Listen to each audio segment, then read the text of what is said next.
আজকে আমরা শিখব কিভাবে ইউটিউব শর্ট ভিডিও আপলোড করতে হয়। ইউটিউব শর্ট ভিডিও আপলোড করার জন্য আপনাকে যেতে হবে ইউটিউব অ্যাপ্লিকেশনে।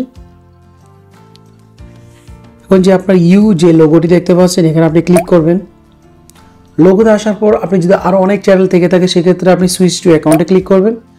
সুইচ টু অ্যাকাউন্টে ক্লিক করার পর এখানে দেখতে পাচ্ছেন আমার live story, wild life, what huge সব চ্যানেলগুলো কিন্তু এখানে দেখাচ্ছে। আপনি যে চ্যানেলটার মধ্যে ভিডিও আপলোড করবেন সেই চ্যানেলটা এখানে সিলেক্ট করে দিবেন। আমি অলরেডি সিলেক্ট রয়েছে, সেক্ষেত্রে আমি কী করবো, প্লাস সাইনে ক্লিক করে দেব।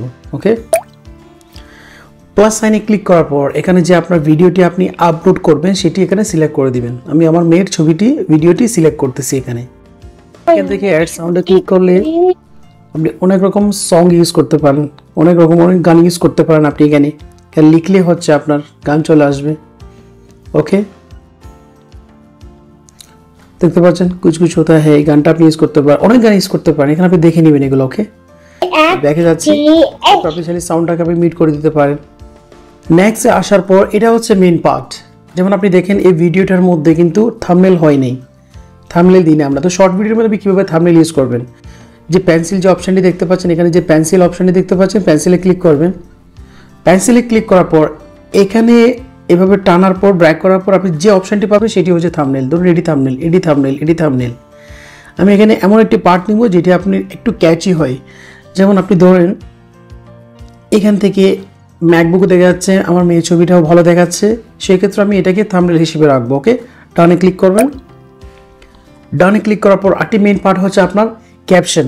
আপনি টাইটেলটা একটু ক্যাচি করে দিবেন। ওকে, আমি এখানে wow cute kids, okay wow cute kids লিখে দিলাম। এটি আমার মনে হচ্ছে একটু ক্যাচি। আপনারা অ্যাকর্ডিং টু দ্য ভিডিও আপনি টাইটেল চুজ করবেন। ওকে, এখানে আমি জাস্ট দিব শর্টস। ওকে, শর্টস দেখেন আপনি 915 মিলিয়ন। ওকে, এটাকে আমি সিলেক্ট করবো, জাস্ট আর কিছুই রাখবো না। আরগুলো সেম অ্যাজ ইট ইজ রেখে দেবো। আমরা এগুলো এডিট করবো আমাদের ইউটিউব স্টুডিওতে গিয়ে। ওকে, ডানে ক্লিক করে দেবেন, আপলোড শর্টস। ওকে, ফিনিশ। এখান থেকে বের হয়ে যাবেন। আপনি বের হওয়ার পর ওয়াইটি স্টুডিওতে যাবেন। ওকে, এখানে ক্লিক করে দিলাম। ইউটিউব স্টুডিও আসার পর এখানে আপনি কী করবেন, আপনার চ্যানেলটি সিলেক্ট করে দেবেন, যে কাঙ্ক্ষিত যে চ্যানেলটির মধ্যে আপনি ভিডিও আপলোড করবেন। ওকে, লাইভ স্টোরি সিলেক্ট করে দিলাম। ওকে, এরপর কন্টেন্টে আসবেন।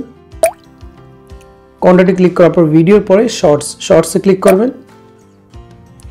এখন দেখতে পাচ্ছেন ওয়াও কিউট কিডস শর্টস, এটি চলে আসলো। এখানে আপনি সিলেক্ট করবেন। সিলেক্ট করার পর যে পেন্সিল যে অপশনটি রয়েছেন সেখানে ক্লিক করবেন। ক্লিক করার পর আমরা কি করব, ওয়াও কিউট কিডস এটাকে কপি করে অ্যাড ডিসক্রিপশন আমরা বসিয়ে দেব। Add description. ওকে, এরপর আবার ব্যাকে আসবেন। ব্যাকে এসে এখানে আনলিস্ট রয়েছে, আমরা আগে পাবলিক করিনি, এখন পাবলিক করে দেব। ওকে, পাবলিক, ব্যাকে চলে আসবেন। এখন আমাদের ডিসক্রিপশনের মধ্যে ওয়াও কিউট কিডস শর্টস এটি চলে আসলো, ভিজিবিলিটি পাবলিক চলে আসলো। ওকে, এরপর audience no it's not made for kids এটাই থাকবে, এটা না থাকলে এটি সিলেক্ট করে দিবেন। ওকে, ইয়েস যদি কিডসের জন্য হয় yes it's made for kids, আর যদি কিডসের জন্য না হয়, বাচ্চাদের জন্য না হয়, সেই ক্ষেত্রে আপনি no it's not made for kids এটা থাকবে। ওকে, এরপর কোনো রিলেটেড ভিডিও থাকলে আপনি রিলেটেড ভিডিও এখানে সিলেক্ট করে দেবেন। আমার কোনো রিলেটেড ভিডিও নেই, থাকলে আমি সিলেক্ট করে দিতাম। ব্যাকে চলে আসবেন। এরপর হচ্ছে আপনার অ্যাড টু প্লেলিস্টে ক্লিক করবেন। প্লেলিস্টে ক্লিক করার পর এখানে আমি অনেক প্লেলিস্ট করে রাখছি, মিনি ব্লগ, এটি আমি সিলেক্ট করে দিব। ডান। এরপর আপনি মোর অপশানে চলে আসবেন। এখানে আমরা ট্যাগ ইউজ করবো, এটি হচ্ছে মেইন ইম্পর্টেন্ট পার্ট। এখানে আপনি ক্লিক করবেন। ক্লিক করার পর অ্যাড ট্যাগে ক্লিক করবেন। অ্যাড ট্যাগে ক্লিক করার পর আমরা যে কপি করেছিলাম ডিসক্রিপশন সেটি এখানে দিয়ে দিবেন। ওকে, পেস্ট করে দেবেন টাইটেলটা। পেস্ট করে দেওয়ার পর শর্টটাকে আমরা ডিলিট করে দেব। আমরা রাখবো এইটুকু। এটাকে একটা আমরা ট্যাগ ইউজ করব, ওয়াও কিউট কিডস ট্যাগ হয়ে গেল। এরপর শর্টস, এরপর হচ্ছে শর্ট। এরপর আপনি চ্যানেল নেমটা দিয়ে দিবেন। চ্যানেল নেম দিয়ে দিলাম, সবগুলোতে কমা ইউজ করবেন। ওকে, এরপর হচ্ছে আপনার শর্টস ফিডস, এরপর হচ্ছে আপনার কিডস। আপনারা মতো দেখে according to the video related আপনার ট্যাগ ইউজ করবেন। ওকে, এরপর হচ্ছে আপনার ইউটিউব শর্ট, এরপর হচ্ছে YouTube short video, YouTube short লিখতে পারেন, আবার ইউটিউব শর্টসও দিবেন, আবার ইউটিউব শর্ট ভিডিও, বাস এটুকু দিয়ে দিলাম। এখন আপনি ব্যাকে আসবেন, ব্যাকে আসার পর সেভে ক্লিক করে দিবেন। ওকে, সেভ, ভিডিও আপলোড হয়ে গেল।